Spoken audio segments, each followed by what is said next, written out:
bienvenue dans cette première capsule vidéo du dessous des classes concernant l'étude de cas sur Détroit. Vous pouvez dès à présent écrire les titres. Grand 2, étude de cas, Détroit, États-Unis, une métropole à l'écart de la mondialisation. Grand A, les caractéristiques urbaines de Détroit. Et bien sûr, pensez à mettre pause afin d'être plus à l'aise pour écrire ces différents titres. Alors commençons notre étude par une photographie. Cette dernière n'est pas tirée d'une série à succès américaine se déroulant dans un monde post-apocalyptique, mais bien à Détroit.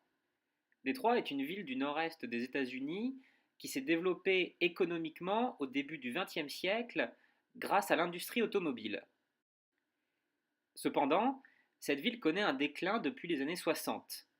La ville se vide de sa population et apparaissent de nombreuses friches industrielles. Une friche industrielle est un terrain laissé à l'abandon à la suite de l'arrêt de l'activité industrielle qui s'y exerçait. Regardez cette deuxième photographie. À nouveau des friches industrielles, ainsi que des maisons à l'abandon au premier plan, ce qui contraste avec le quartier des affaires marqué dans le paysage par les gratte-ciel à l'arrière-plan. Détroit est une ville qui rétrécit. Analysons maintenant cette production graphique en 3D afin d'étudier l'évolution de la population de Détroit entre 1970 et 2010.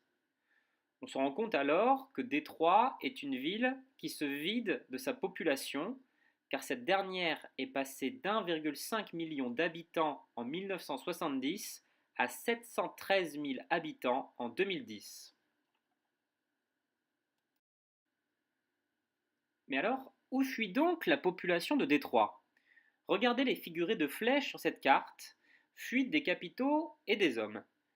Les habitants les plus riches désertent la ville afin de fuir la criminalité des quartiers les plus défavorisés et se rendent en périphérie.